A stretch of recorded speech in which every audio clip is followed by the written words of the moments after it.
Thanks for coming back for Overtime for Off the Record with Karla Wagner, who's running a petition drive to eliminate the property tax and also take over Governor Whitmer's job, an aggressive agenda to say the least. With all due respect, Ms. Wagner, you said earlier in the first part of the show that essential services would be funded under your proposal, and that language is there. Does it identify a income source where that money will come from? Yes, it does. So every township in the state of Michigan, and there's 1,240 of them, already receive constitutional revenue sharing of the sales tax. So my little township, Cannon Township, receives a little over $1.5 million as their portion. So it's based on population.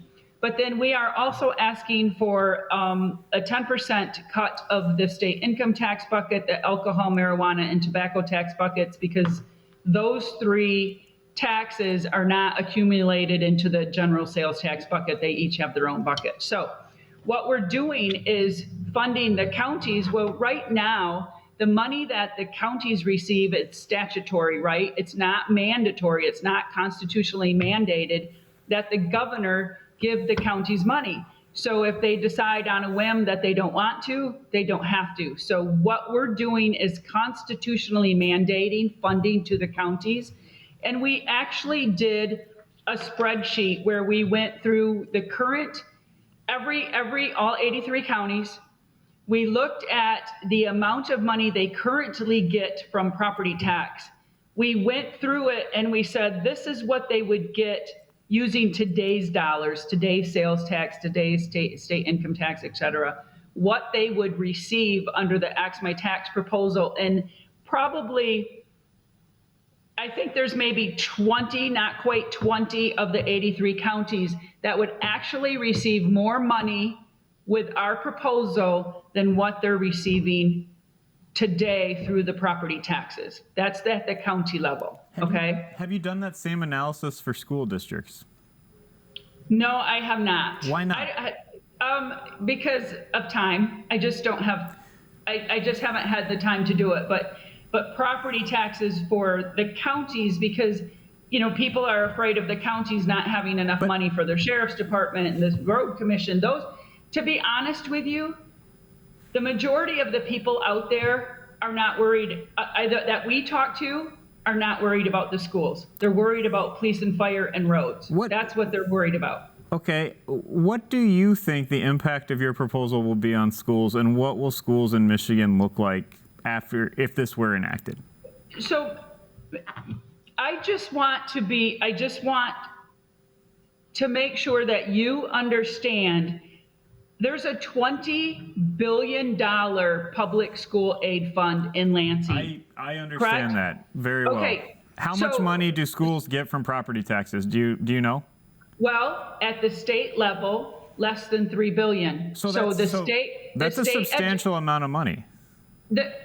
Okay, but that means that there's 17 billion other dollars. Look, so one of our representatives has written a bill to eliminate the state education tax millage off our property tax bill. He's in Lansing. He works with the numbers all the time. Why would he do that? Who is that? Representative DeSena. Okay. But let me just finish, because that bucket in this public school aid bucket in Lansing is $20 billion. They want to add another 1.8 billion to it. They are assuming that there's 1.4 kids going to public schools. That is incorrect. So they're counting the private school and the charter school kids in that number. But where does the other $17 billion come from? All of the other taxes you pay, state income tax, sales tax, alcohol, marijuana, tobacco taxes, all of those other taxes, the lottery, right? The lottery was supposed to replace that state education tax. I understand your argument. Are you comfortable cutting, you say $3 billion, I think it's closer to $4 billion, $3 to $4 billion from Michigan schools? I have that right here. As of 2024, it was 2.8 billion. Are you comfortable cutting $2.8 billion from schools? That's your number. From public schools? Absolutely. Absolutely, because why has our admin grown by 73% when public school enrollment has declined by 15%. Wait, you know what? Everybody has to cut. You can't keep. Are you comfortable with taking away someone's home? We don't have, there's no auditing of these schools. I want to see these schools audited. There's no auditing of the schools. You know what? We can't see it. Where is our money going? You know, here where I live, we just a couple years ago passed a $2.5 million a year millage for playground equipment and community ed. And then you know what they did? They used money out of the sinking fund to replace playground equipment. So where's the money going? We want answers. We want answers because our property, Do you our elect property, I just our want to point out. equity, our generational wealth is on the line. Okay. Ms. Wagner, excuse me, real quick. Ms. Wagner, you need over 400,000 valid signatures, which means you have to get a whole lot more to get them past the Board of Canvassers. How are you collecting those signatures? Is it strictly through volunteers, or are you buying some of them? Strictly through volunteers at this point. Strictly through volunteers. And our goal is 600,000. And we have 180 days to do it. And do you have any idea where you're at right now? I do not. I'm starting to sort them out by counties, but we really haven't started counting. We've only been asking people to send in their full sheets, meaning if there's 10 signatures on a page, send them in first, because as long as we have until the end of October, we want them to keep filling up all of those pages. We have 100,000. We purchased 100,000 petitions. I would say we have 100,000 petitions out in the field.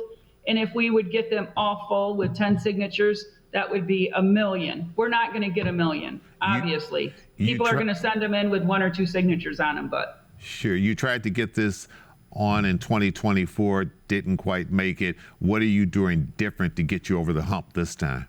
Well, last time we only had 135 days to circulate because we kept getting sandbagged by the Board of Canvassers. So by the time they never approved our language last time, which is an optional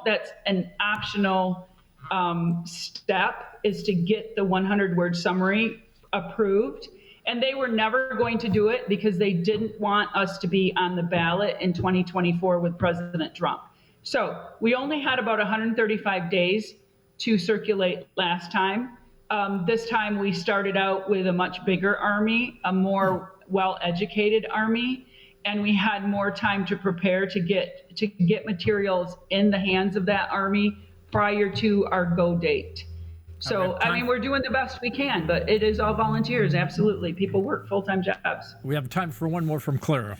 Thank you. So we just had an election in Michigan, and we saw voters across the state approve measures to raise their property taxes to pay for schools, parks, libraries, and more. I do not see that as a sign that voters are happy to pay for services, even public services that they might not use.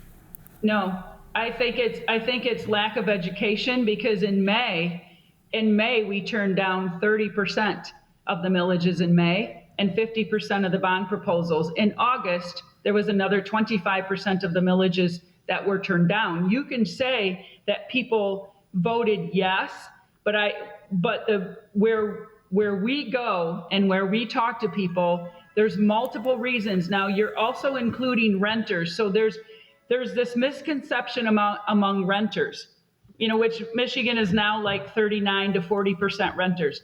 Renters think, well, I don't pay property taxes, so of course I will vote yes on a millage. Of course I'll vote yes on a millage for the zoo and the museum and the library and the schools, whatever, because they don't think it impacts them until their landlord raises their rent. And then they go, wait a minute, why did you just raise my rent? Well, because you just raised the landlord's property tax. Property taxes are a pass-through tax. You raise your landlord's property tax by voting yes on millages, guaranteed he's going to raise your rent. And then what happens? Those renters go, I can't afford this, so they pick up and they move into a different county, and they leave the other people in the county, in the original county, left to pay for the millages that they voted for, and then they picked up and left and went somewhere else because they couldn't afford a rent that they just bumped up themselves. Ms. It's Wagner? lack of education. Ms. Wagner, thank you for doing Off the Record. I have a feeling we're going to hear from you down the road. Is that a fair statement? I hope so. Definitely. I hope so. Listen, if you have to pay for names, will you? You know what? I don't think we'll ever get the funding because this is so controversial. And even though people give me lip service that they support it and that they like what we're doing, they're too, I have township supervisors circulating the petition. We have firemen and policemen signing the petition all of the time.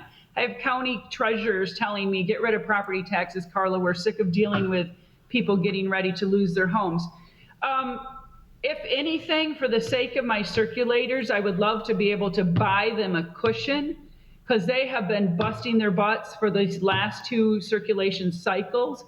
We've gained a lot more, but they're spending their whole summer. They're spending 6 months of their lives.